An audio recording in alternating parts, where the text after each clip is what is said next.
les tarifs suivants. Nous avons déjà parlé de ça ici. J'ai suivi le camarade responsable, le président des chauffeurs de Djali, ici. Nous sommes des Congolais. Nous sommes des Nantis, des Congolais, on est chez nous.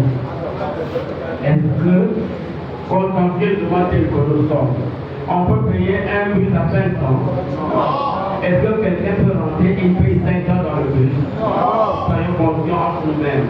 Est-ce qu'on peut payer 400 dans le bus? Non. Où est-ce que nous pouvons aller? Nous sommes en train de blanchir les nuits pour négocier. Si on peut ajouter un 50%.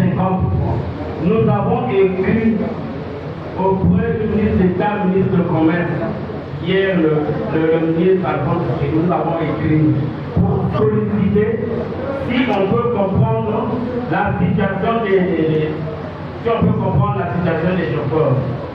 Nous sommes en difficulté à quel moment? C'est depuis 1994 qu'on avait augmenté la première augmentation des dépenses à la pompe. Et les tarifs sont allés de 100 francs à 150, de 500 à 700 francs le taxe. Jusqu'aujourd'hui, il n'y a pas de texte qui a posé ce texte qui est devant moi ici. Et donc, nous les syndicalistes, nous n'avons pas le droit de se lever un matin pour augmenter les tarifs, non. Mais nous sommes conscients que nous sommes devant une difficulté. Mais ce n'est pas la peine que vous faites de maison sur le terrain. Venez vous plaindre auprès de votre syndicat. Venez vous plaindre. Au lieu de torturer nos propres parents, nous avons, les chevaux de taxi étaient à 20%.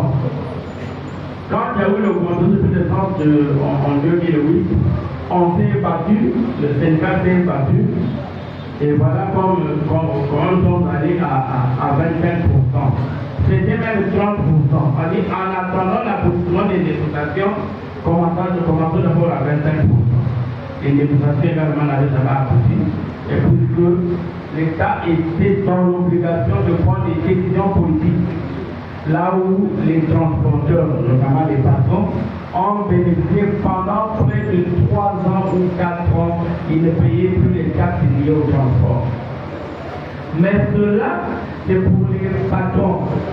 Mais les chauffeurs sont restés statu quo. Ils doivent faire la recette, ils doivent acheter le carton pour les chauffeurs qui font le transport urbain. On vous recrute, le patron va mettre son carton chaque jour. Il doit remettre le plein et il doit préparer sa recette. Nous avons cette difficulté.